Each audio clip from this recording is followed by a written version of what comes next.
I welcome the opportunity to testify today and describe and discuss the challenges that face the United States Postal Service and the opportunities for our future. I commend the committee and Chairman Peters for passage of the Postal Reform Act of 2022. Thankfully, PSRA clarified long-standing questions and solved several legacy retirement issues, which are immensely helpful to our long-term prognosis. However, as important for our current discussion, PSRA did not legislate solutions for our operational problems or ensure our financial survival. Instead, more work needs to be done, and the PSRA confirmed that it's up to the Postal Service to take the appropriate and necessary actions to save the Postal Service fully. With the PSRA now law, I am not here with any specific legislation requests of this committee. Instead, what we need now is for our stakeholders to support us in the implementation of key self-help initiatives outlined in the Delivering for America plan that are critically necessary, and that will ultimately enable our operational and financial success. I remind this committee that the DFA plan played an important role in gaining support for the passage of the Postal Reform Act of 2022. In addition to the reversal of unfair requirements to pre-fund retiree health care benefits, certain foundational underpinnings of the DFA were in fact incorporated in legislation, such as 6-day-a-week delivery and operating an integral mail and package network. I also offer the committee that the DFA very much aligned with our legislative requirement to be financially self-sustaining, a fundamental business model concept to which I am fully and firmly committed to, and which is at the core of almost every DFA initiative.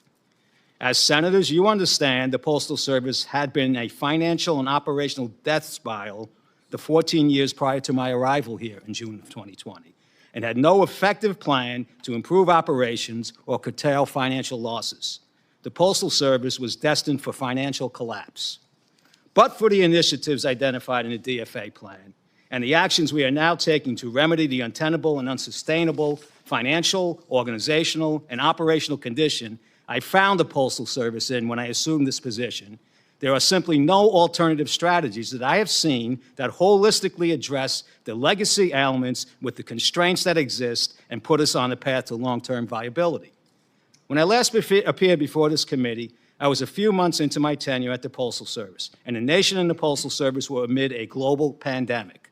The pandemic demonstrated the Postal Service's essential and fundamental value to the nation's critical infrastructure and our unique ability to reach every American daily. I now appear before you with 3.5 years of heightened understanding under my belt, and with a sense of urgency regarding the need to ensure the Postal Service's financial and operational staying power.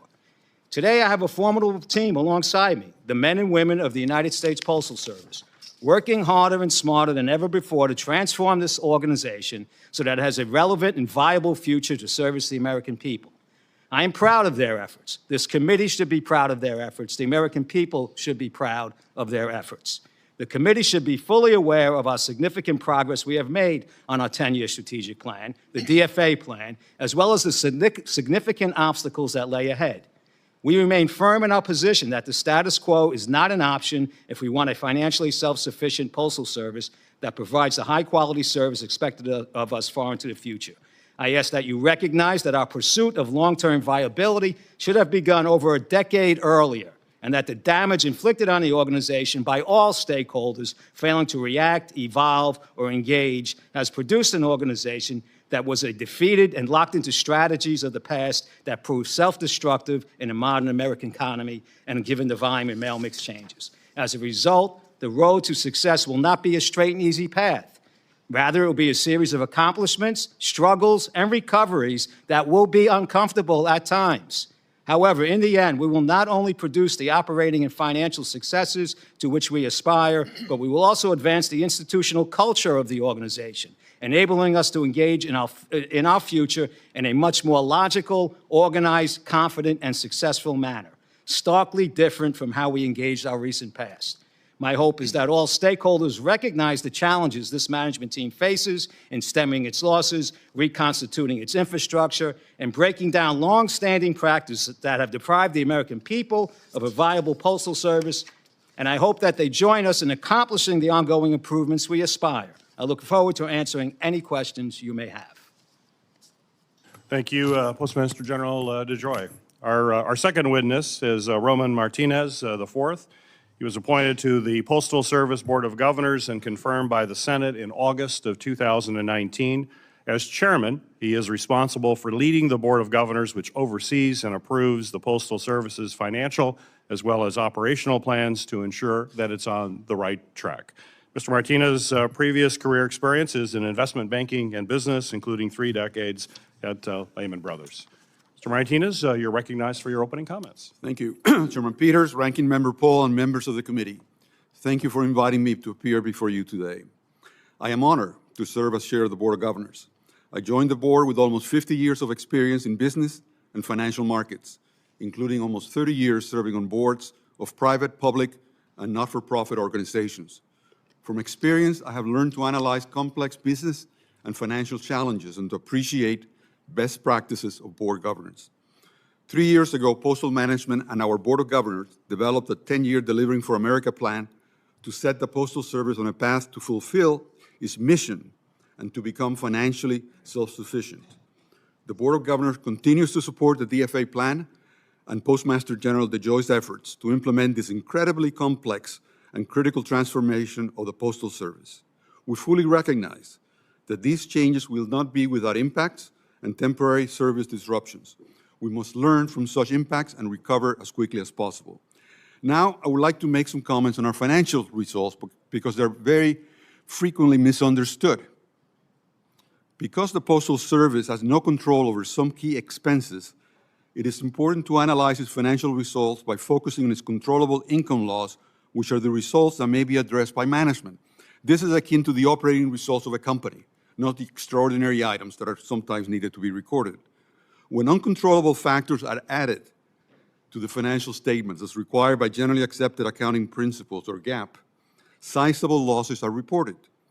Those losses are not the correct way to judge the financial results of the Delivering for America plan. I'll explain. During the first quarter of fiscal 2024, the Postal Service recorded approximately $500 million of controllable income, but yet a net loss of $2.1 billion under GAAP. There are 3 main uncontrollable factors that resulted in the sizable GAAP loss. First, in the first quarter, the amortization of unfunded pension liabilities amounted to approximately $1.4 billion.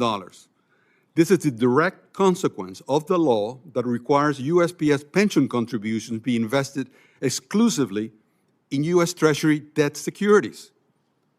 This has resulted in an outsized mismatch of investment assets and liabilities that are subject to inflation adjustments, particularly disastrous in periods of negative real rates of interest as recently experienced. Other independent agencies like Amtrak and TVA are not subject to these limitations. And a recent Inspector General report found that if postal retirement funds had been invested in a plain vanilla 60-40 stock bond portfolio, our almost $100 billion of retirement funds deficit in 2022 would have been an $800 billion surplus. Let it sink in, okay?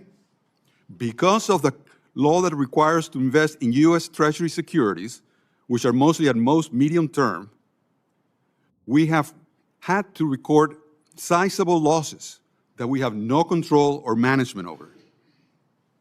Second, the Postal Service remains saddled with paying a disproportionate share of Civil Service Retirement System, or CSRS, costs. These are for postal employees who work for a predecessor organization, the Post Office Department.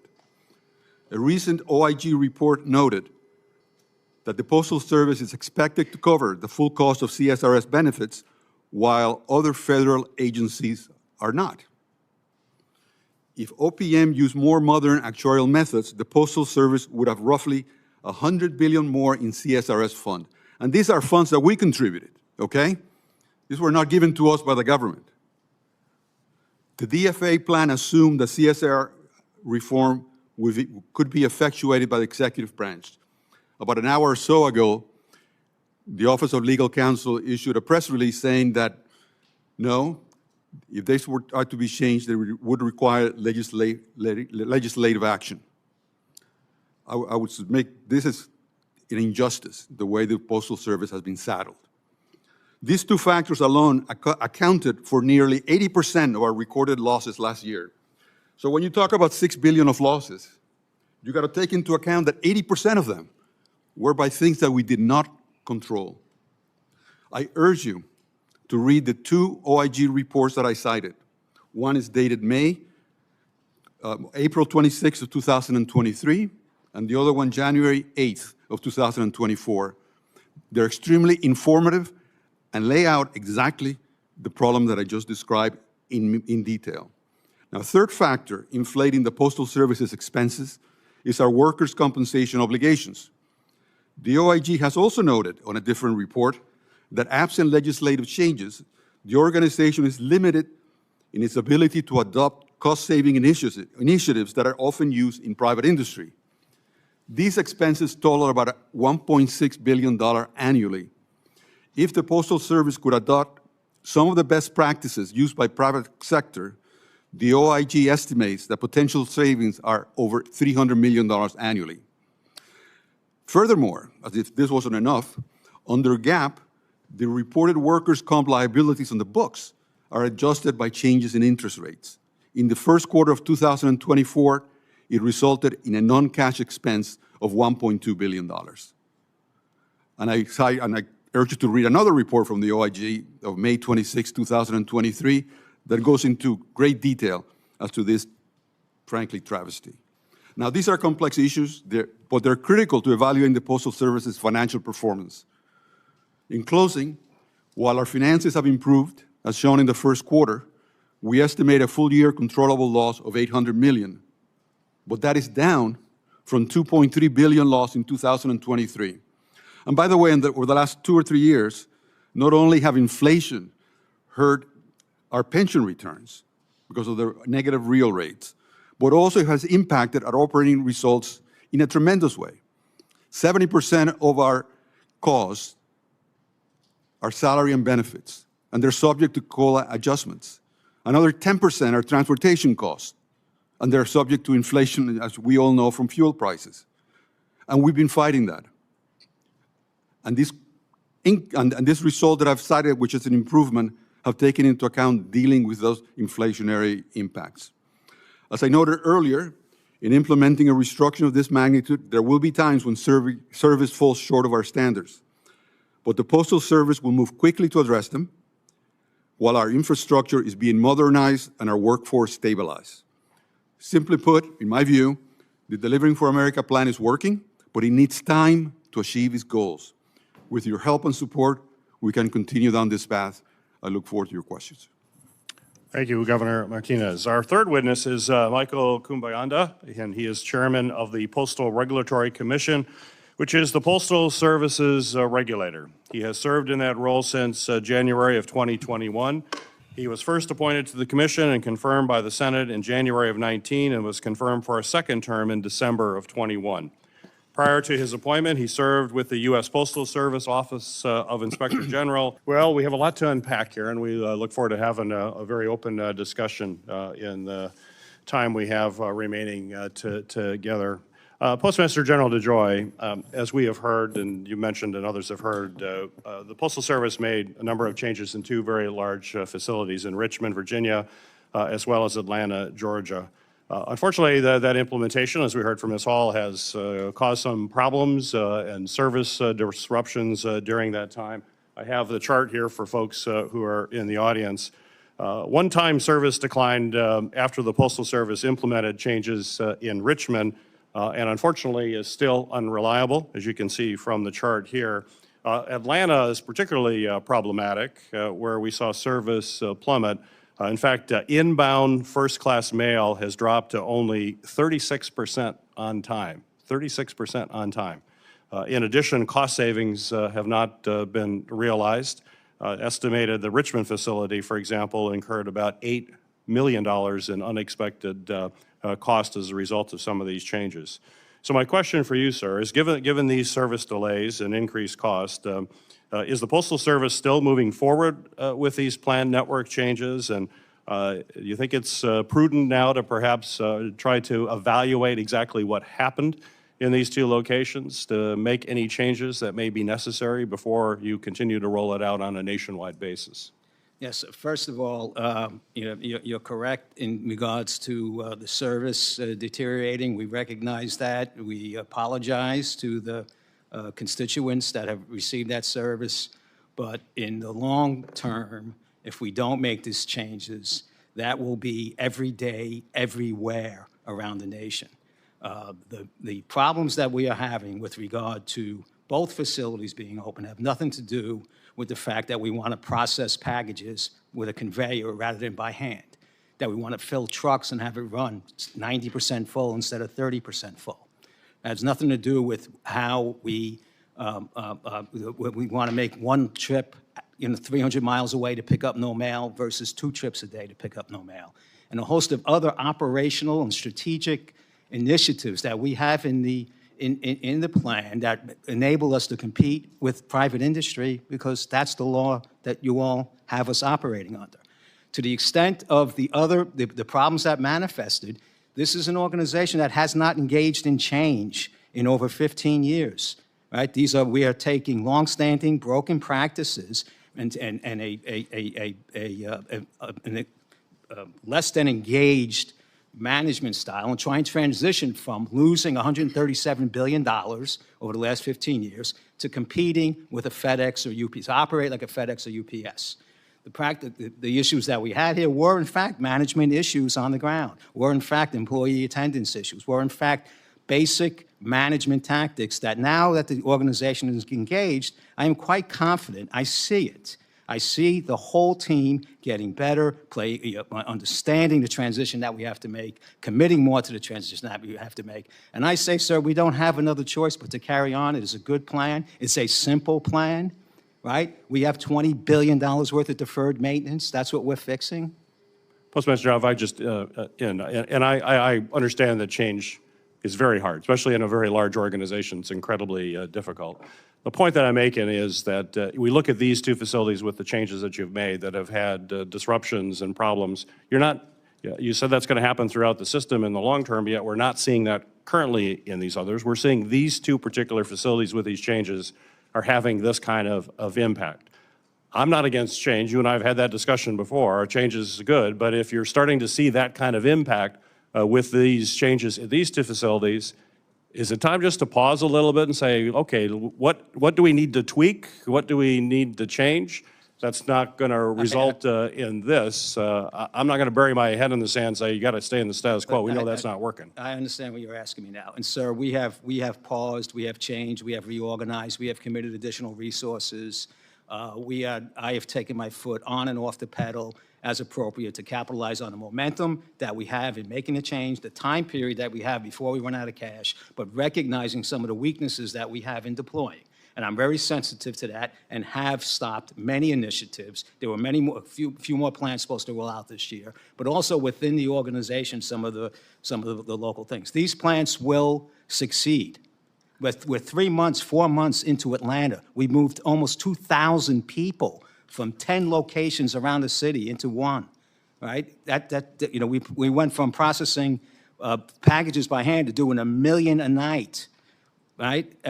Richmond, I had a conversation with the OIG last week. She went to Richmond. There's a different attitude within the organization there in terms of learning how to process using in a refurbished plant, using the proper tools, using the proper instruction. That was void. That is part of what we're trying to rebuild here. Engagement with our workforce, standard management practices. But we're not doing this blindly with an intent to destroy service. No, I would never imply that, but I would say, so I want to just say, I heard you say that you are slowing things down. You are taking a look to see, as those numbers improve, could we have transparency? As those numbers improve, which you contend will happen with your changes in both Richmond and Atlanta, until we see that, you're slowing down the implementation around the country. Is that an accurate Well, I would not have construction underway. I am mindful of the transition to avoid circumstances like that, and that's how I will deploy myself. Those two plants, Richmond and Atlanta, and the whole Georgia area, will be the finest running parts of the organization very shortly. All right, and we have to allow time to transition. There are consequences. I did not create this problem that exists or this trajectory that is there, but we have to move out, and we're very, very mindful of this, and we'll put every effort to stop that from happening. Great, thank you, thank you. The Postal Service recently made another change that's causing issues, and that's the local transportation optimization. Inspector General Hall, you mentioned that in your opening comments, and the change was implemented in Richmond, which the Postmaster General mentioned, but your office published a report yesterday, which you referenced as well, showing it contributed service declines there. Briefly, because I'm running out of time, does this change have concerns for you, particularly in rural areas, which are tends to be folks that are most vulnerable to these kinds of changes? Yes, we did issue the report yesterday. We found that when the Postal Service implemented this in October, that service declined by 21 percentage points. In the majority of the zip codes that were impacted by this local transportation optimization, the vast majority were in rural areas. So we have some concerns. We'll be continuing to look at that, but right now that was the first one that had been implemented, and we saw that the service decline was most significant in those rural areas. Great. We'll explore that further in remaining time. Ranking Member Paul, you're recognized for your questions. Mr. DEJOY, the post office, I guess, before postal reform was losing about $1 billion a quarter, about $4 billion a year.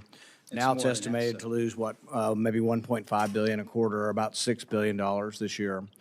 So, it doesn't sound like a whole lot of success with people talking about, going in the right direction. The question is we've known for, I don't know, a decade, 2 decades, that what the post office sells is diminishing. First-class mail. It's a granted monopoly, but it goes down every year, and I think last year it went down 9%. So you've got a declining revenue source, that you make money from, and then you decided to add 125,000 jobs that were part-time jobs and didn't have all of the ramifications of government employment, which are often 50% more expensive than part-time jobs.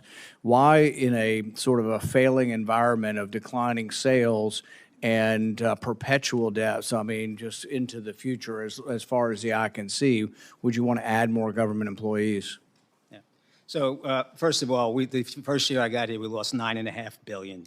The year before that, we lost pretty much about the same. The losses over 7 years were over $90 billion.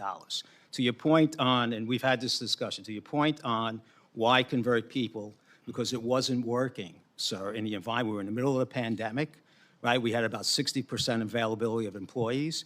The management at that particular time treated these people as disposable people, right? We had significant overtime in the middle of the pandemic and trying to move forward. And I have a growth plan, and it's growth in the package business. And in fact, we are growing in the package business.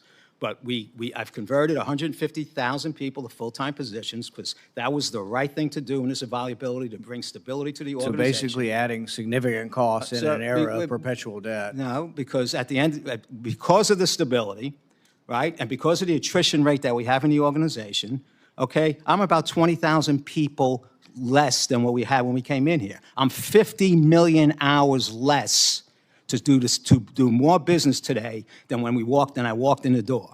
Okay, that's operational management principles, sir.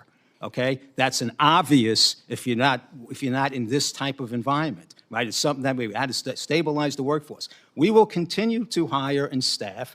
Right now, in that we have 30,000 less pre-career people, 20,000 more full-time people, and the stability in the organization. For the peaks, when I got here, we were hiring 40 and 50,000 people for peak. We hired 8,000 last peak, and we did 133 million more packages than the peak before.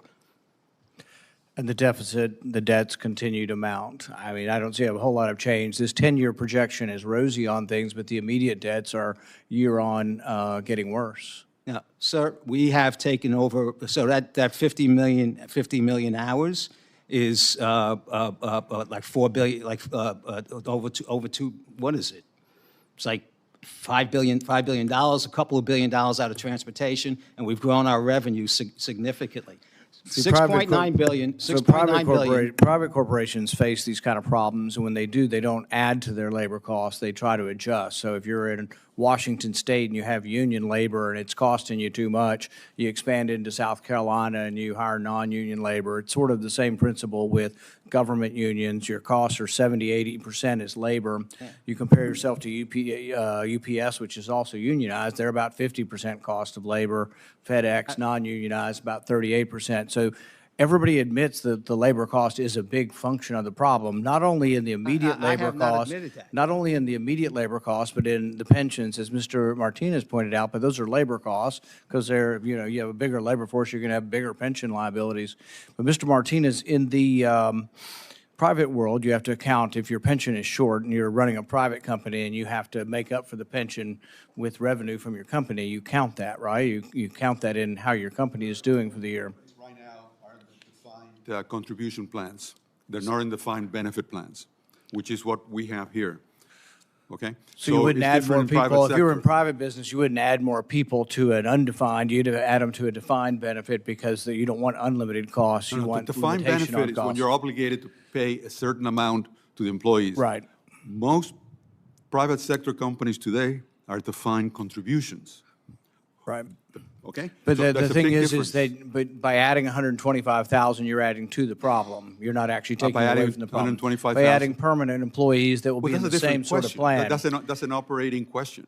Well, That's not a but it's that's not part a of the, pension it's part of question. the problem. You have a pension problem, right? An underfunding of the pension, and you have to We have a account problem for it. created by government on us. You have an underfunded pension, and so you have to account for it, but you're adding more people onto that traditional pension. So we have a pension problem in Kentucky, and it's the same kind of thing. It's the defined benefit versus a defined contribution. Most people get what they put in. They don't just sort of get an amount on and on and on. You get what you put in based on the contribution. But you are not changing that model. You're adding more people to that But model. the pension model was thrust on us. I know, It- but it you're was not adding, us who you're were- adding 125,000 new people to the pension model. So you that's a complain different about the question. That's an pension operating- model, that's but a- you're adding employees to it. So I don't think you're making your situation any better, and it's not what a private corporation would do. Well, a The private other- the other- corporation is not obligated to be in every single delivery point in the United States. And most private And that- corporations don't and that- have a monopoly either, so, and that you know, goes- there is whoa, whoa, that whoa. as well. A monopoly So- that is declining. But here's my point. When you get to the pensions being a problem and you say most of this is generated by pensions and past pensions and this was all thrust upon you, that's fine, but you're adding people to that problem. So when you add 125,000 people to it, you are making your problem worse, not better, in the long run. So in our state, what we do is we're hiring people with a different pension plan. They give to a 401k and they're going to get what they put into it. Exactly. And that's how you convert. But that's what you should be doing. You should be trying Right. to get everybody, you should not hire any new employees. Every year you should get smaller, you should put people into a different type of a pension We can have program. a discussion about that, but we need legislation for that then. Well, no, you don't need legislation to For the- privately contract. You don't need, you had If this. we- You're we cannot- converting from the one thing that actually works at the post office, and that is privately contracting people who are not in the government union. It's the only way under today's rules. I would change the rules. Yes, I would change the rules. I would try to fix your pension. But your other point is that the pension causes so many of these costs, but when you actually look at the pension, you say, well, we have to buy only treasuries. Probably the last year's been the best year for treasuries in the past 10 Oh, years. I'm sorry. Because I interest respectfully, rate, I because respectfully interest, disagree because with of that. interest rates have risen. This is that you have been in a negative interest environment, Do but you know you how, actually have. do you know how the Treasury You invests? also have interest rates rising. Do you know It's how- better than any other year you've Do had. you know how the Treasury invests our pension assets? Do you know? I respectfully can't- ask you the question. I If can't not- answer the question. I can't. Okay, I'll tell I can't you. hear you. We turn over the money, and they basically put it in a ladder portfolio of 15 years. So we're locked into a rate. The OIG report, and you might be able to correct me, I think our average return in 2022 was like 3.4% or something in that area.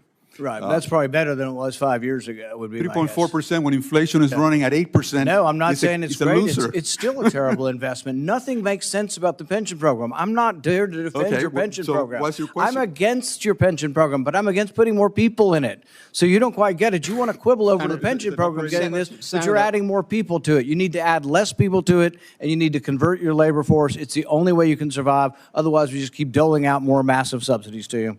Senator, we have not added 125,000 people. We have less people in our employ than we did before. We attrit 40,000 people a Your year. DFA says you want to add 150,000, and you have added over I don't know where you're $100,000 getting to the that government from. union. That's not my plan. And we've used 50 million less work hours, 50 million less work hours this year to do the job.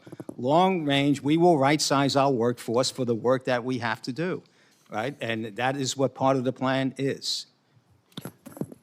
Senator Johnson, you're recognized for your questions. Thank you, Mr. Chairman. I'll start with Mr. Martinez, because we're talking about pensions and investments. When you hold a U.S. Treasury and it's a low interest rate and the interest goes up, the value of that bond goes down, correct? Goes down. Do you have to recognize that on your income statement, or because you hold these things to maturity, do you not recognize that loss? We will do indirectly in that the OPM, and not us, not our auditors, calculate actuarially what our amortization of unfunded pensions are. To the extent that our value goes down, then that cost goes up. Theoretically, but I don't know. They tell us what it is that we have to put in. So, again, I'd be surprised if you had to downvalue that because you're holding it to maturity. You're just getting hit by the fact that you're earning a very low rate of return versus what's available in the marketplace. By the way, the comment you made in terms of the $800 billion of lost opportunity, had you invested that in just a normal type of balanced fund, would have also been true for Social Security had we not spent that money and invested that in, I know they didn't exist at the time, but some kind of ETF or some kind of Dow Jones index fund, we'd have $7 or $8 trillion in real assets, but we didn't do that. We spent the money, it's gone. But If we had been able to invest point. like Amtrak or TVA on a diversified portfolio, that surplus would have been money that we wouldn't have had to put into the pension fund, but rather spend on our capital investments. So this gets me to my next point, and it's the constraints that the Postmaster General talked about. Basically you're operating and reporting to a 400 or 535 member board of directors here that impose on you certain business conditions that you would not recognize, or you wouldn't operate that way if you're in the private sector, right, Mr. Postmaster General? Well, we have laws that we need to follow and have different impacts on us, used to protect the monopoly that no longer exists. Right, so the question I have is, what are those major constraints? Let's get them on the table. What does Congress force you to do that in any kind of rational private sector business you wouldn't do because you keep losing your you-know-what? Yeah. Well, I think the first part was the was the pre-funding legislation that we worked together to get passed last year. You did get an infusion. I never would have thought this would happen when I was chairman. $100 billion plus to offload part of that, that's a perspective correct? that No real I don't cash. share. Right? It was a Non-cash adjustment to the balance sheet. Let me finish. Ron. Sorry. You relieved the liability. That was legislation. By the way, how much of the liability were you relieved of? I'm not up to speed on those numbers. I mean, your total unfunded liability pension was over $200 billion, We still have the same obligations long-term to pay for our retirement Not having to healthcare. recognize it. It's just the pre-funding legislation that was passed in 2006, probably the dagger in the heart of the Postal Service between what it did with regard to the pre-funding and also the price fixing that it instituted, that the PRC oversaw, right? That through basic division, you would have seen that. I mean, you were seeing it every year, $10 billion losses, Yeah, $20 billion. we talked about that. Again, Okay. that was an insane bill that was passed, what, Okay, 2006? but there's a whole bunch of the that same forced things that and, have the consequences again, today that we're trying that's to- the to 535-member fix. genius board Yeah. that I you appreciate report the to. legislation that you passed, right? That gave us room to move forward. I would have liked to seen CSRS get it signed off. It didn't. I'm moving forward in operational and financial, revenue producing issues. I think the Postal Service Regulatory Commission needs to be looked at, right, in terms of what their impact and effect. I have a Senate-appointed board, a Senate-appointed commission. These are, I think that this organization is not set up to deal with what this Congress is asking us to do, which is compete in the we have $39 billion worth of mail. It costs us $65 billion to deliver it. The only way to make that up is by driving cost out, potentially Which impacting you're not allowed to do in many Well, cases. right. I mean, you're constraining what you can do in terms of cost saving measures. And grow in the package market, which we are. And we're driving costs out too. I am hopeful. We've had these short-term issues, but when you go to some of these operations, go look at the difference in Atlanta. Go look at the overall strategy. No strategy existed. This was a randomly deployed, haphazard organization that had no mission. There's a purpose within the organization now. People are engaged in terms of trying to make this work, and the strategy is not that complex. It's simple. Load your trucks.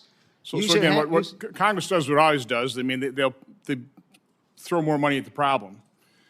My guess, when you get a few tens of billions of dollars thrown at you, you can use it to some effective impact. Listen, I have not, I've asked for, that's what I have asked for. I think we have an operational path forward to solve a lot of this problem. If you know, it's not without consequence as we do it, but I'm pretty, you know, positive about what everybody's engaged in the organization, including our union leadership. So again, what I would try and listen and can't really do it in 7 minutes, but if you could do it offline, I mean, I would really like to fully understand what those constraints are, and if you really could change the law. Again, I say without affecting service, you're going to affect service. You can't continue to do what we keep doing in a declining market environment. But anyway, I'd like to hear from that. I do have one other question submitted by one of my constituents who actually produced the blue boxes.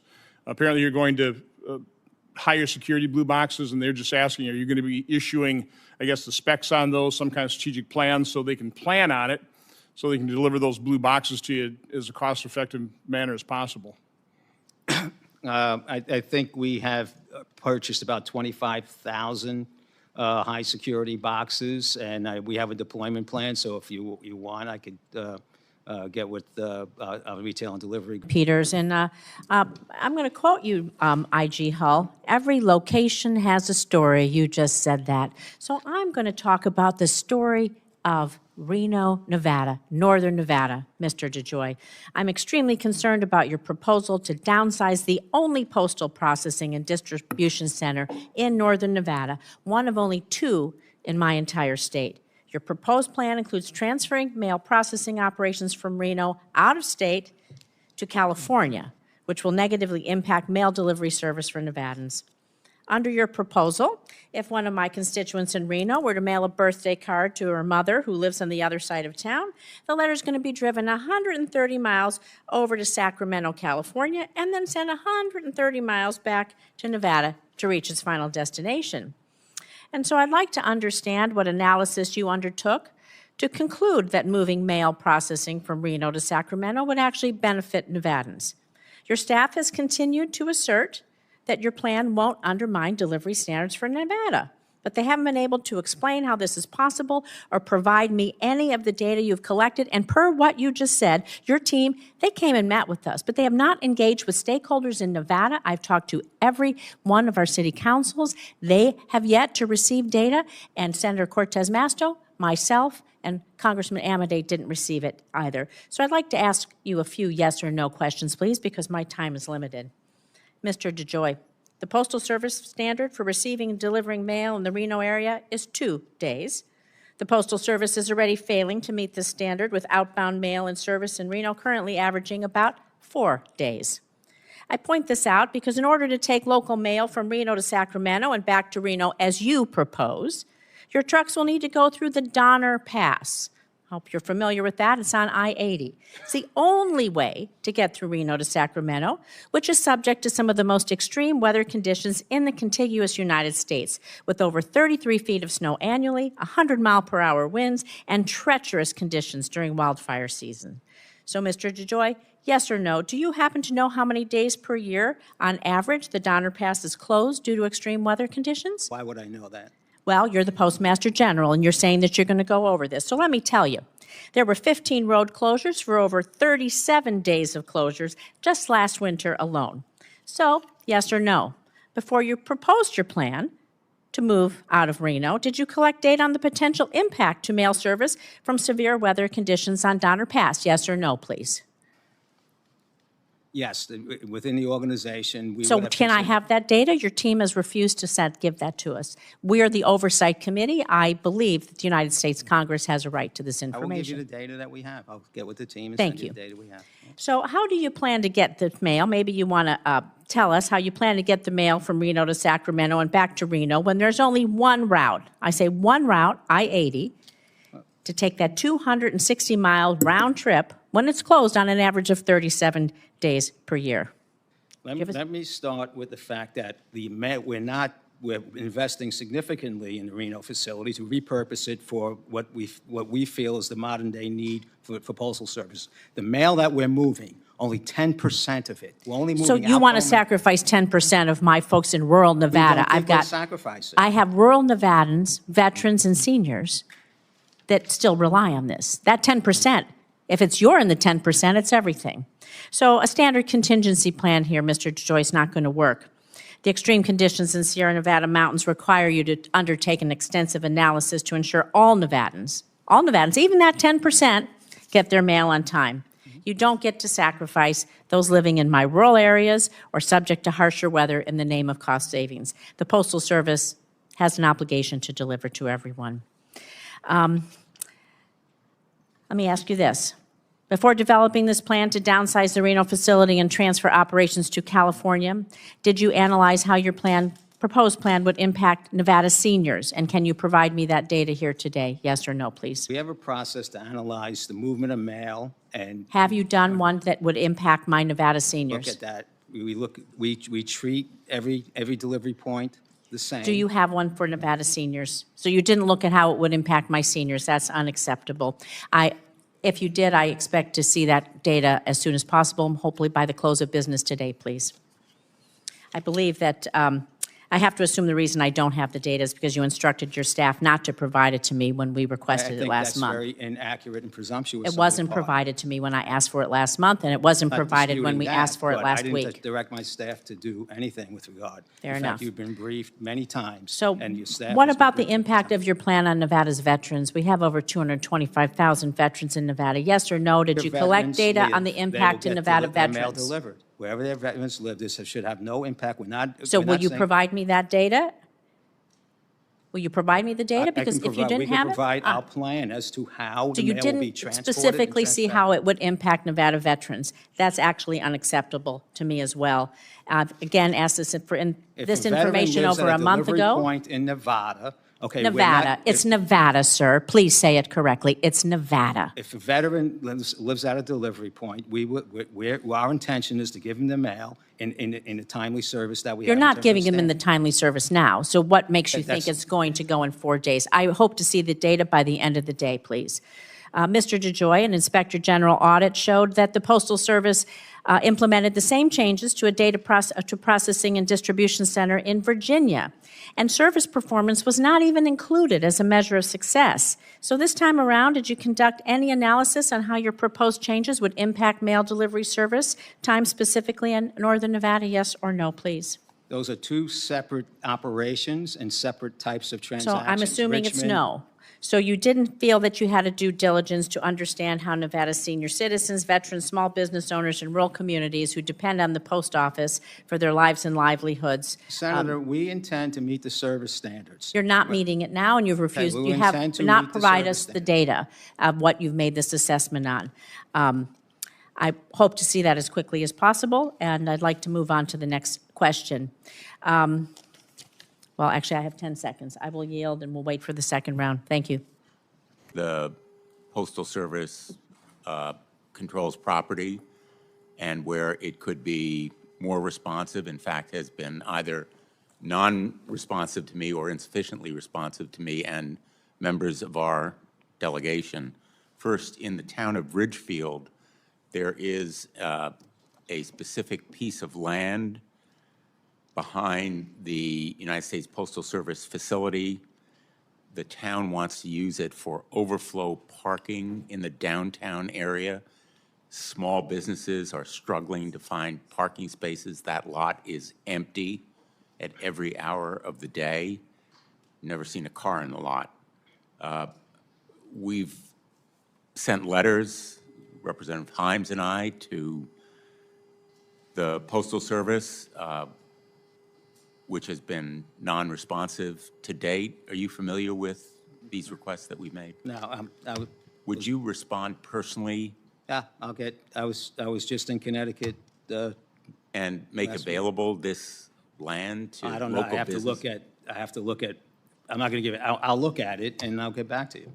If I Okay. can't do it, I'll let you know Second, why. in the town of Litchfield, again, part of a post office parking lot is sought by the town for a temporary construction easement in connection with the development of the old courthouse into a new facility. I gather by the look on your face that you're not familiar with the Litchfield I'm not- postal No, I'm property. not. I'm not, Again, would you certainly. respond to me? Because so far, there has been inadequate response from the Postal Service. In Milford, the town is redeveloping its downtown. As part of that effort, they want to move the post office location and also redevelop the property. So far, the Postal Service has failed to respond to the town or to the developer of the property, and in fact, there's a meeting today of the delegation to discuss the next steps. I know you may not be responsive, you may not be familiar with the details, but if you could respond to me personally about the Milford situation, Litchfield and Ridgefield, and finally in Norwalk. Again, the business community, which is vital to local development and jobs and economic progress, is creating a large plaza next to the United States Postal Service facility as part of the redevelopment of South Norwalk. The city would like to acquire a portion of that land to create a connection to commercial garage. In return, provide the Postal Service with land to create a customer parking lot, which the facility certainly lacks. Very much in your interest, the town's interest, the business community's interest. Postal Service has been radio silent, non-responsive. Would you look into that situation in Norwalk I'll and look get back into- to me? Yep, I'll look into them all and I'll get back to you. I want to turn to mail theft and assaults on letter carriers, growing problem in our country in recent years. Last fall, the Postal Service's Office of Inspector General released a report highlighting these very troubling trends, noting that carrier robberies and mail theft are on the rise across the country. In Connecticut, I've heard from postal employees, lots of them, about the serious impacts of assaults, robbery. They're increasingly vulnerable.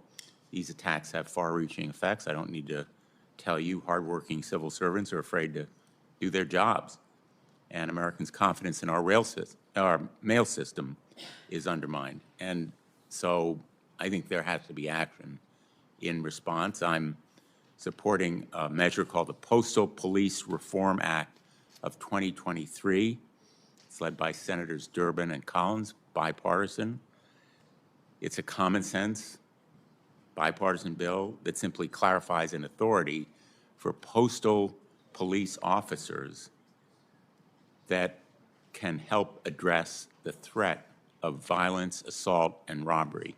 I'd like to ask you and the Inspector General for your support of this measure, the Postal Police Reform Act. Yeah, I would say that we have done a lot over the last year with regard to stepping up activities around the country on postal crime. I have 600 postal police officers in the country. It's hardly enough to have any impact on the 260,000 routes and 300 carriers I have running around the country. We use our postal police to protect our facilities, where our people are and the mail is, and I don't have enough of that. I'm stepping up the action on that. There are places where we have 1,000 people and no security. So that's where we're trying to redirect it, but I will read the bill, and, but I have You're right, there's a legislative requirement that we cannot, patrol the streets, and Do you think that it remains a problem? I think that crime in the city streets doesn't. No, I'm is in talking fact- about crime against your employees. Yes, Your and we're- civil servants. They're being assaulted, are they not? They are. We are taking significant action. We send our inspectors into cities. We partner with the local police and the local prosecutors, and we do. Ms. Hull, do you think that the Postal Service is doing enough? As you mentioned, we did the work and issued the report in September. We identified some additional things that the Postal Service could do to address the mail theft issue. We did not specifically address the postal police problem because we wanted to see more locally what was happening locally in various locations. We followed up. We were just finishing up some work in Queens. We're going to do some work around the country in different local areas to see what the problem really is. Because again, kind of depends on each location where the real hot spots are and what solutions might be available there. Isn't better law enforcement key? It is, and that's actually one of the things that we talked about in that higher level work. And so some of it, there's local partnerships that are critical to this, as the Postmaster General mentioned. But we're looking into what the postal police situation is when we do the local work. Thank you. Thanks, Mr. Chairman. Thank you. Senator Carper, you're recognized for your questions. Thanks, Mr. Mr. DEJOY, core job of the Postal Service is to deliver mail and packages on time, correct? Yes, sir. Are mail and packages being delivered on time in Georgia today? No, sir. Why not? We have had significant issues in terms of transitioning from 11 plants in the Atlanta area into 3. Excuse me, could you speak into the microphone, please? We've taken on a big, Atlanta has been one of our worst, the Georgia area has been one of our worst served areas over the last 10 years, mostly because we had 10, 12 different locations around the Atlanta area. Mr. DEJOY, I don't want to talk about the last 10 years, I want to talk about the last 3 months. All right, well, Do you know, since you made this shift to the new Palmetto facility, what percent of outbound first-class mail was delivered on time in Atlanta? It's a significantly lower number. Yeah, 66%. Do you know what share of inbound mail, first-class mail is delivered on time? It's probably all a day late. So Take a guess how much of it's on time. 35%. You're pretty much there, 36%. 36% of the mail is being delivered on time to my constituents. What is the specific nature of the operational failure? Well, the specific nature of the operate, we had to move 2,000 people from all these different plants into one location. We have strict requirements as to when they move. It's a big facility that we opened up. We have inbound transportation issues. Yeah, but you knew it was going to be hard and complicated, right? Yeah, and we tried to phase it in over several months, which we did, and we're gonna fix it. You're absolutely right. When is it going to be fixed? You will start seeing service improve. You should see it start now, and I think we'll get to where we need to be in about 60 days. Do you think that one of your private sector competitors would have rolled out Yeah, I a think new, they had the hold on a same. second, Mr. Joy, a new system that would reduce on-time delivery to 36% and then say it's going to take months to fix it? Months? Private businesses and taking on operations of this nature with the resources that we have do in fact have these types of problems. You Okay. don't have months to fix 36% of the mail being I didn't delivered on say time. yes. I've got constituents with prescriptions that aren't being delivered. I've got constituents who can't pay their rent and their mortgages. I've got businesses who aren't able to ship products or receive supplies. I wrote you on March 14th. Did you get my letter? My office got. I didn't write your office. I wrote you. Did you receive my letter? I have not read your letter. You haven't read my letter. I tried to speak to you Friday or yesterday. You haven't read my letter. I have. The mail's not on time in Georgia. I'm a member of the Committee of Jurisdiction. You haven't read my letter. Well, that explains why I haven't received a response to my letter. March 14th, I wrote you with 2 specific questions. What update can you provide regarding the aforementioned reported issues at the Atlanta Regional Processing and Distribution Center in Palmetto? Question one. Question two, how is USPS currently communicating with customers in the metro Atlanta area reporting delayed and lost packages? You haven't read the letter? So letters come in, people put stuff together to answer it and get. Let me just give you just a friendly piece of advice. You should personally read letters from members of the U.S. Senate committee that funds and oversees your operations, particularly where you are failing abysmally to fulfill your core mission in my state. And let me be clear, I think postal workers are out there every single day working their hearts out to deliver the mail on time. But if they don't have the infrastructure and the management competence overhead them to make a transition like this without drastically impairing the core function of the Postal Service, everyone in my state is losing. The amount of distress this is causing my constituents is massive. And I want to know what you are going to do, what specific steps you are going to take to fix this within 2 weeks. So we have engaged over 50 different management executives on site. We're finishing up our staffing at at the remaining 3 locations. We are looking at our truck schedules, revamping our truck schedules. We are stabilizing the operation in terms of our machinery that we have deployed there. We are working better we have special teams down on site working on our docks, and we're working the rest of the transportation aspects of this that are causing a significant amount of problems. And the 2 plants where we did a lot of transfers, within the next 10 days, we should have them fully staffed. We had issues in terms of those transfers. So the team is working very hard, and I can assure you that in the long run, right, that you will have probably the best service in the country. No, the long run is too long. You've got weeks, not months. You've got weeks, not months to fix this. And if you don't fix it, 36% on-time delivery, I don't think you're fit for this job. I yield to Senator Butler. Thank you, see Chair. gradual And I improvement. appreciate You will see the gradual improvement. advocacy on behalf of your Georgia constituents. Thank you all for being here and for your effort. Postmaster DEJOY, I heard you say something. I wrote it down during your exchange with Senator Lankford, and I just want to give you the opportunity to help me understand what you meant. You said, coming up on an election, I expect we'll slow down. What does that mean? Well, all the activity that we have in terms of transitioning, the transition activity.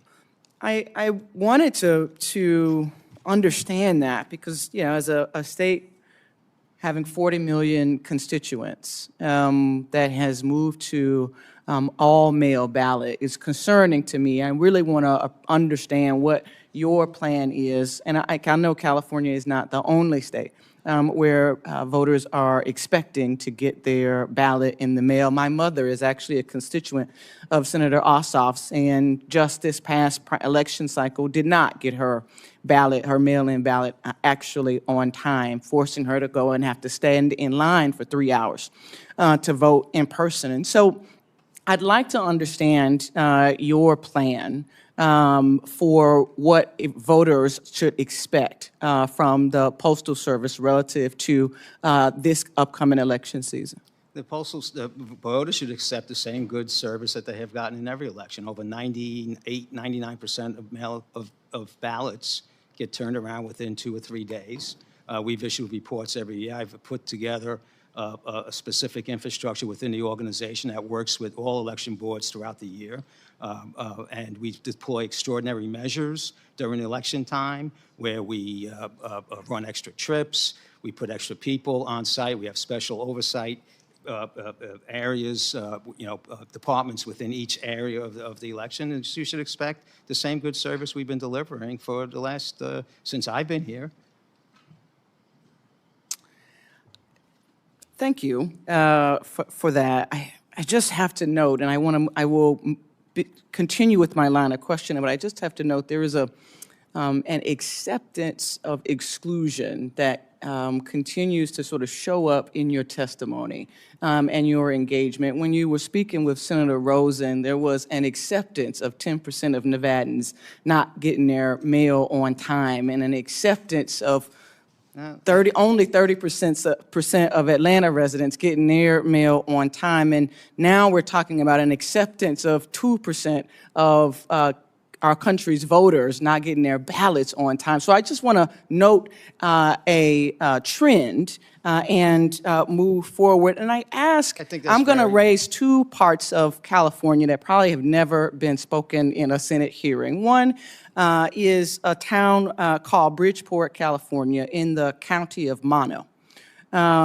Bridgeport has been the only post office in this town for a while, is the only post office in this town.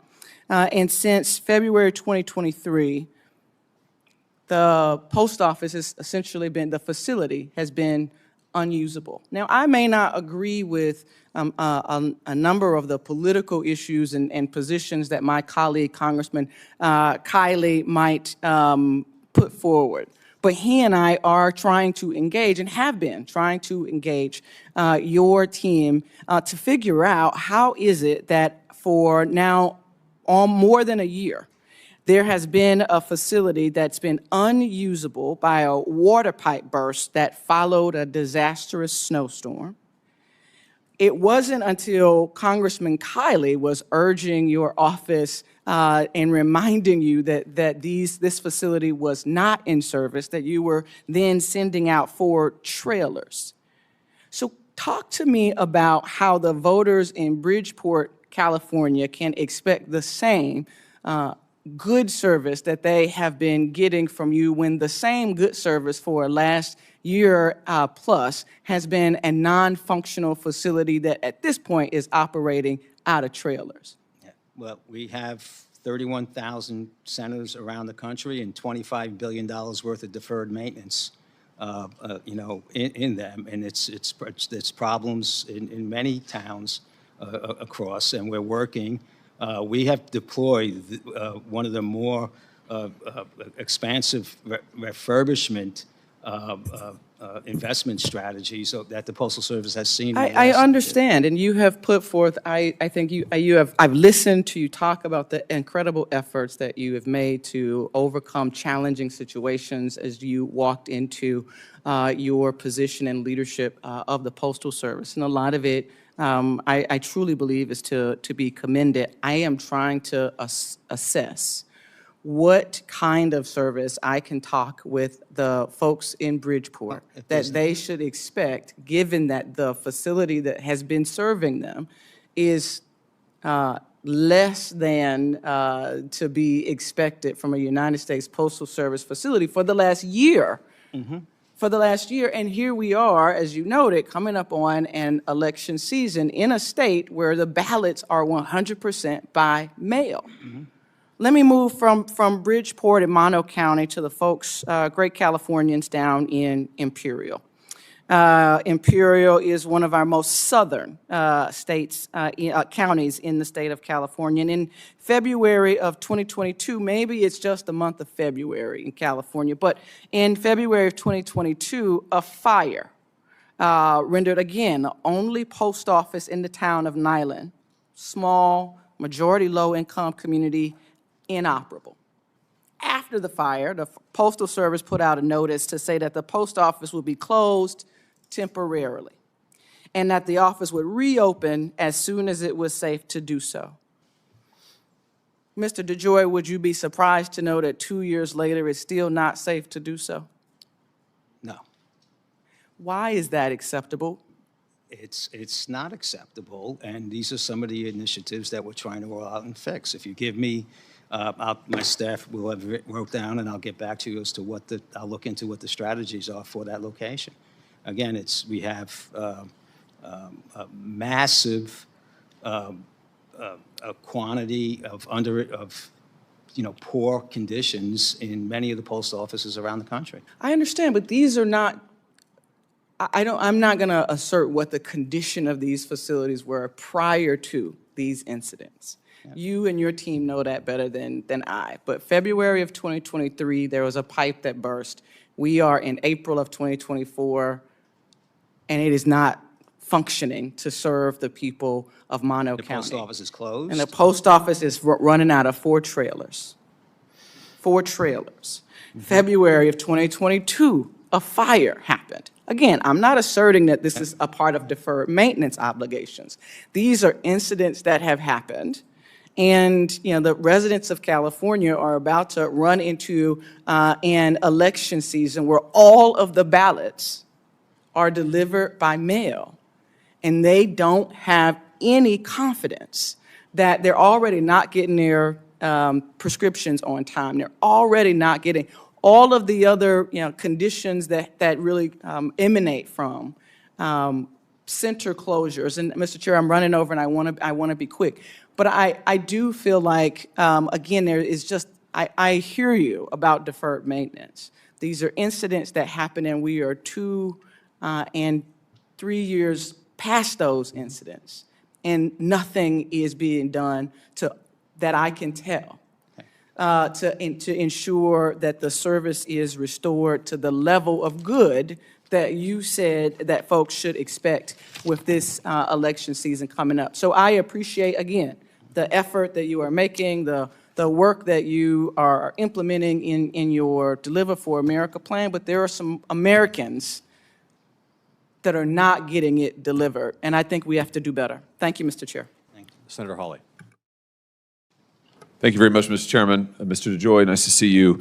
I want to talk to you about the post office facility in Bering, Missouri. Back in August of this last year, the post office there was closed after severe tornado damage. Missouri is right in sort of tornado alley. It has not reopened since then. So in September, I wrote to you asking about a timeline to have the post office reopened. Your office wrote back later that month and said probably 90 days there would be a timeline announced.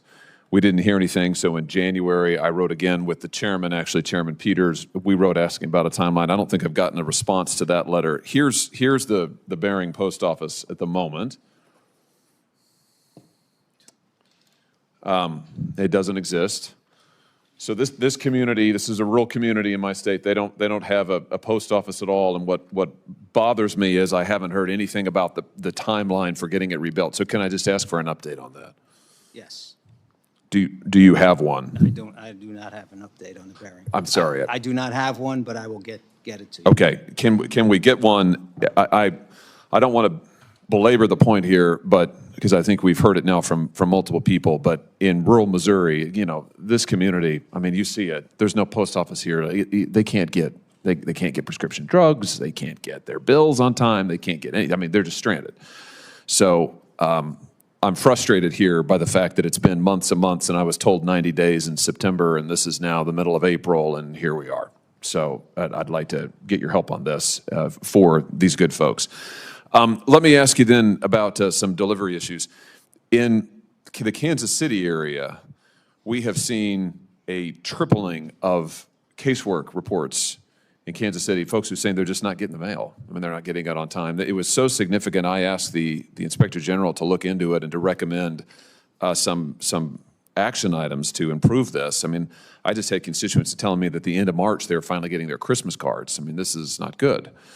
And this has happened in Kansas City. It's also, frankly, happening in St. Louis on the other side of the state. So can you just give me an update on the implementation of the Inspector General's recommendations for improving service in Kansas City, or maybe you know something about the Kansas City situation, and it would be helpful to hear. As I I don't know where I reported, but right before peak season, we had a major transportation contractor go out of business. They had a big transfer hub in Kansas City. They actually had 8, that we had about 5,000 truckloads of mail and packages going in and out of these places. So we had to distribute that around quickly over several weeks, around 20 locations around the nation, and reroute 5,000 truckloads in and out. Kansas City was not great on service to begin with, and this just complicated the issue. We're starting to recover on it, and I think you should see gradually improving service in the area. Well, good. I mean, I hope it'll be more than gradual. It is. I mean, I know I don't need to tell you this, but it's just incredibly frustrating for folks not to be able to get their mail and to have it go on for months and months. And it's the Kansas City area. I'm getting a lot of complaints out of the St. Louis area. So this is just, it's got to be a priority. I want to ask you to be sure to tell all of the postal workers how grateful I am for them. I know that they're doing hard work. I'm proud of the work that they're doing. And we rely on them, you know, my state. My gosh, we rely on them. We're a majority rural state. So, you know, places like Bering, little town where I grew up, Lexington, other places, boy, we are grateful for our postal workers, and we are grateful for our post offices. And I know something the chairman and I talk about a lot. We don't want to see post offices closed in rural parts of this country, and we want to see the mail delivered on time. So please thank them for me, for all that they're doing, and thank you for your attention to these issues. I appreciate it. Thank you, Mr. Chairman. Thank you, Senator Hawley.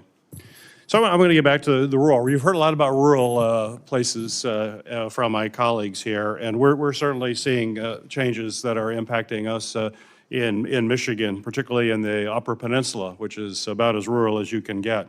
And folks up there, just like they do all over the country, rely on timely delivery for the mail. One particularly important thing that's occurring right now in the UP is testing drinking water for bacterial contamination. And that requires one-day delivery. When you take those samples and send it off to the lab, it has to get there in an incredibly timely way for it to be a valid test. That has become an issue for us in the Upper Peninsula. We also know, as all of you know, veterans need access to their medication. They get that primarily from mail service, and that's has to be a continued focus for the Postal Service to make sure that those meds are getting to our veterans on time. We had a hearing that the Postal Service had because of some changes in the UP, and actually postal officials were unaware that we had a VA facility in the Upper Peninsula, which was somewhat striking that they would not be aware. The VA facility is incredibly important to veterans who live in the Upper Peninsula. Postmaster General DEJOY, I know that the Postal Service has not announced a number of changes to the transportation policy in several locations, but we found out recently it was being implemented in Michigan. So my question for you is why weren't communities notified before these changes, before they're rolling out? Why isn't there more transparency so that they know what's happening? So You can pull your microphone closer too, please. yeah, we make a lot of different transportation changes. I'm trying to think about if you're talking about the one-day issue or just a local transportation optimization. Local, part of the network changes. Yeah, because it's not intended to have any difference in service standards, right? We run too many trucks with no mail in it all over the country, and the whole process is to try and optimize that so we can cut our costs. I have to get $1.5 billion out of local transportation. The intention of all these initiatives when these items are rolled out are not to have a consequence, right, within the standards. The standards are, 2 to 5 days, and we're delivering 60% of the mail and packages across the country a day in advance, right? So we're trying to take advantage of that cushion that has been built in to make sure that we can optimize our freight. So we did not we didn't change collection box times. We didn't change anything. The mail sits in the system from the time we get it, somewhere in the postal system across the country, whether it's, so that is the essence of the change. It wasn't expected to have an impact. And I don't think in the Upper Peninsula we've had much of an impact on service. So my last check was that for the most part, everything was running pretty smoothly.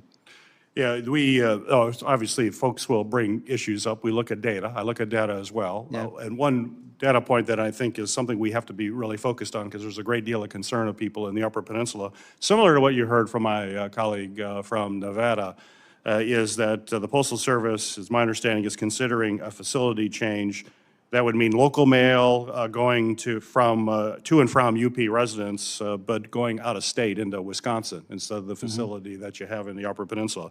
We think that's going to likely slow mail. So, but my question for you is, are you measuring the impact of these changes on rural service so that we can roll it back if it's having that impact because of folks? Senator, we all look at, the whole organization looks at service. I've instituted new quality programs across the organization and so forth. Our intentions are to make the service on all these moves, and in fact, it is doable with the proper execution of the strategy. With regard to that particular move, as I said, it's not being dismissive of 10% of the people.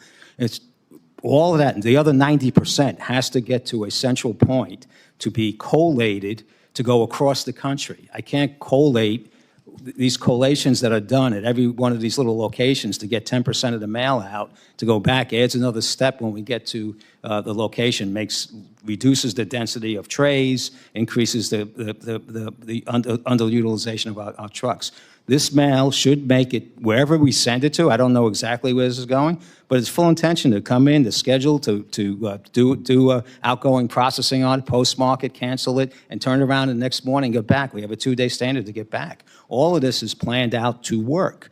There are lots of issues in execution that will be, that the team is learning how to make these types of changes. They have not been under the pressure to perform at a level that we need to, and using the new equipment and perform to a schedule and make these changes. But I'm confident we will get there, and I'll take a special eye on all of these small moves. As they're not as consequential of some of the bigger things we did in Richmond and Atlanta. These are just taking the outgoing mail, routing the trucks to consolidating, routing to a different plant and putting it through the normal process. People are already in place, turning it around and sending it back down on the trucks. So we think this is going to be, not consequential in the deployment. And I'm not going to. I hope so. I mean, what we're seeing though in Richmond, Atlanta, for very obvious reasons, is a red flag for us. Yeah. And again, I'm coming to you not as someone against change, because you have to change and you have to become more efficient. But change also creates challenges as to actually the implementation. Mr. Kubayanda, you talked about the advisory opinions that the commission has, to just kind of take a little bit of a pause to take a look at and talk to stakeholders around. I think, what are your concerns specifically? Could the commission do one of these advisory opinions, and what do you think we would learn from that? Yes, Senator. I believe an advisory opinion is very valuable and is merited at this time as the Postal Service ramps up this rollout of DFA with the RPDCs and also the optimized collection. I think combined, those are creating what's likely to be a nationwide impact on service, and we do think an advisory opinion is appropriate. As I mentioned in previous advisory opinions in 2021 and 2022, the Commission identified a number of concerns as the Postal Service started to implement some changes. Those concerns included overly optimistic estimates about cost savings, lack of communication with stakeholders, potential impact on rural constituents, potential impact on veterans, and others receiving medications through the mail. All these have come to fruition.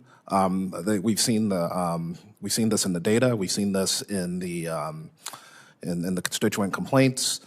We've seen this in the Inspector General's recent reports.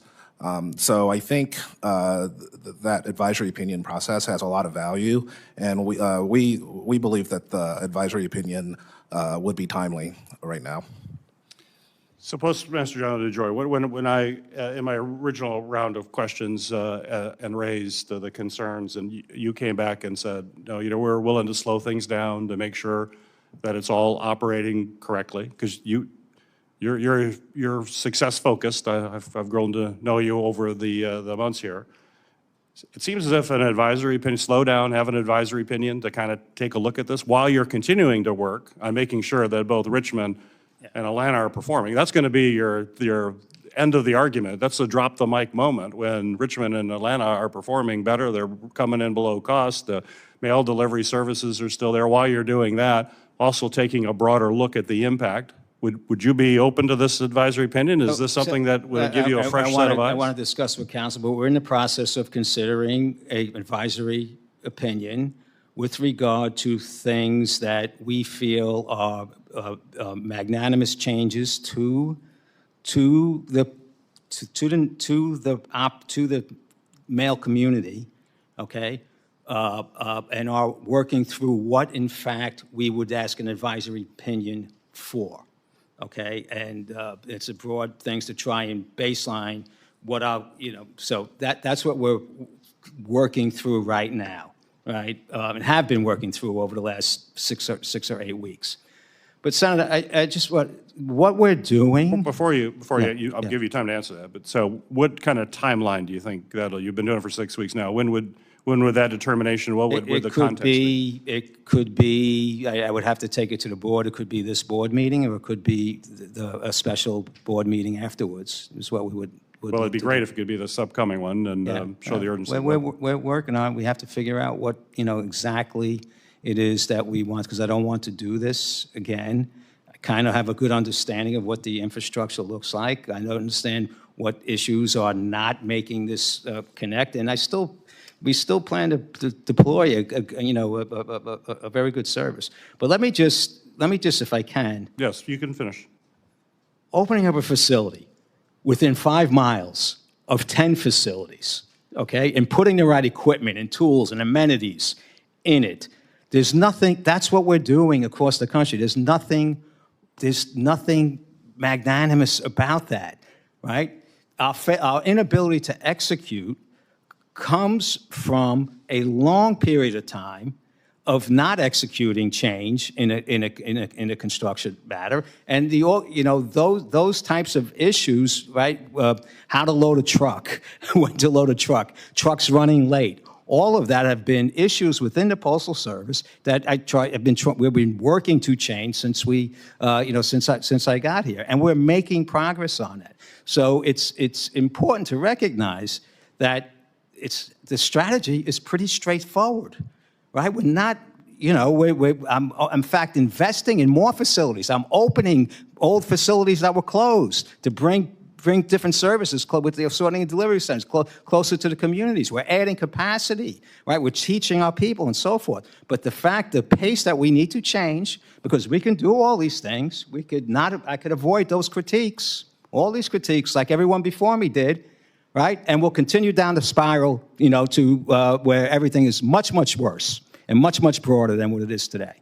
Okay? So, yeah. But that is what there's nothing with regard to the plan. It has to do with our execution of it, and we are working on that, and that will, will get better. But this is where we are on the 360. And again, I'm all about data, and I'm all about how changes need to be made. And execution has to be there. So this is a really complex situation. I know you walked into this as well. But you are a data person as well, as I've gotten to know you, that we want to look at the data. The data does not look great in Richmond. It looks really terrible in Atlanta. You can change that narrative pretty dramatically by showing those numbers are changing.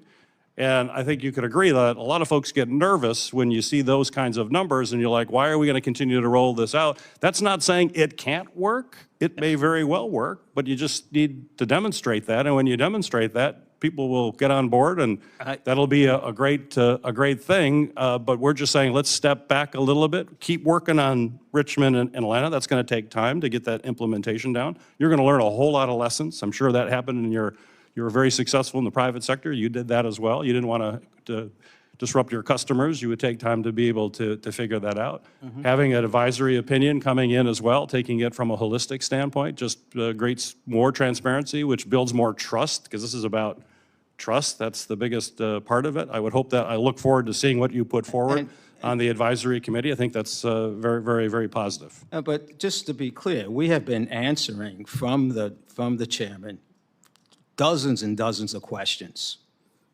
Every week, we get questions from the Postal Regulatory Commission about what it is we're doing, where every post office is in the country, and other types of things. And we've been submitting information, and the PRC as well. I've briefed the PRC quarterly, right, with regard to what we're doing. So that it's not that would, and I can't think of how to be more transparent. I speak everywhere. We brief people. We have union meetings. We speak to everybody.